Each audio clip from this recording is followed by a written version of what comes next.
আমাৰ মইনা মইনাহঁত, তোমালোক কেনে আছা? তোমালোকৰ মংগল জানিলে মোৰ বহুত ভাল লাগে। আজি মই তোমালোকলৈ এটা সাধু লৈ আহিছোঁ দেই। এটা কাউৰী আৰু এটা বগলীৰ সাধু, বুজি পাইছানে? দুইটা চৰাই, কাউৰীৰ ঠোঁটটো চুটি, বগলীৰ ঠোঁট জোঙা। দুইটা বৰ বন্ধু আছিলে, কথা বতৰা পাতি থাকে, হাঁহি ধেমালি কৰি থাকে। এদিনা আৰু বগলীয়ে কাউৰীক ক'লে, বন্ধু, আমি দেখোন দুইজনে কথা বতৰাই পাতোঁ, ইঘৰৰ লগত সিঘৰে অহা যোৱাও নাই, খোৱা লোৱাও নাই। হেৰা, কালিলৈ মই মোৰ ঘৰতে এসাঁজ খাবলৈ তোমাক নিমন্ত্ৰণ কৰিছোঁ।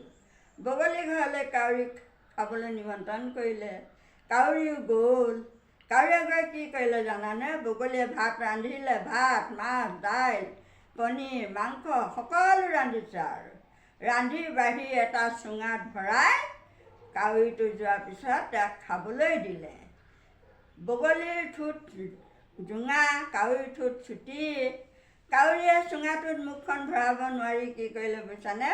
এই তলত পৰি থকা সেইবোৰক অকণমান দুটা এটা বুটলি খালে।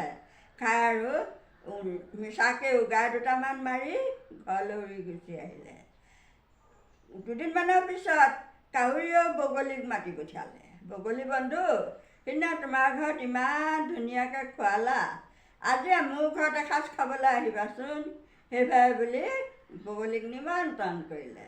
বগলীয়েও কাউৰী ঘৰত খাবলৈ আৰু সাজি কাচি গৈছে আৰু গৈ কাউৰী ঘৰ পালেগৈ। কাউৰীয়েও সেইদৰে মাছ, মাংস, ডিম, পনীৰ ইত্যাদি বহুত সুন্দৰকৈ ভাত ৰান্ধিলে। ৰান্ধি বাঢ়ি এখন থালত বগলীক খাবলৈ দিলে। বগলীয়ে থালখনৰ পৰাটো ঠোঁটটোৱে ল'ব নোৱাৰে। বগলীয়ে আৰু ইফালে মুখখন ভৰাই নোৱাৰে, সিফালে মুখখন দিয়ে নোৱাৰে। এইদৰে ঘূৰি নোৱাৰাৰ কাৰণে সি খাব নাপায় সি ঠোঁটমোৰ চেলেকি ঘৰলৈ গুচি আহিলে। পিছত আকৌ দুইটা লগ পালে। লগ পাই সুধিলে, কাউৰী বন্ধু, সিদিনাখন মোৰ আহাৰ কেনে পালা? তেতিয়া বগলীয়ে ক'লে, তুমি যেনেকুৱাই পালা ময়ো তেনেকুৱাই পালোঁ। তোমাৰ ঘৰতো মোক তেনেকুৱাই খাবলৈ দিছিলা নহয়, সেইকাৰণে ময়ো তেনেকুৱাই আহাৰ পালোঁ। ইমান ভালকৈ যে খোৱা বোৱা কৰা হ'ল, নহ'লে দুইজনৰ ঘৰতে দুইজনে অতি ভালকৈ খালোঁ, হয় নহয় বাৰু? সেইভাগে কৈ দুইটাই ফূৰ্তি কৰিব লাগে। মইনা মইনাহঁত, মই তোমালোকলৈ এই সাধুটো এইকাৰণেই দিলোঁ, যাৰ যি বস্তুত ৰাপ আছে তাক সেই বস্তুৱে দিব লাগে। যিয়ে বলে নোৱাৰা কিবা কাম দিলে সেই কামটো সিদ্ধি নহয়।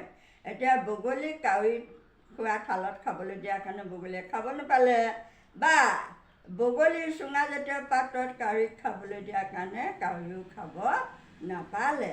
মই তোমালোকলৈ এই সাধুটো দিলোঁ, তোমালোকে নিজৰ বিবেচনাৰে সেইখিনি কথা ভাবি মেলি চাবা। আজিলৈ মই তোমালোকৰ কুশল মংগল কামনা কৰি মই মোৰ এই সাধুটোৱে সামৰণি মাৰিলোঁ। তোমালোক পঢ়া শুনাত আগবাঢ়ি যোৱা, দীৰ্ঘায়ু হোৱা দেই।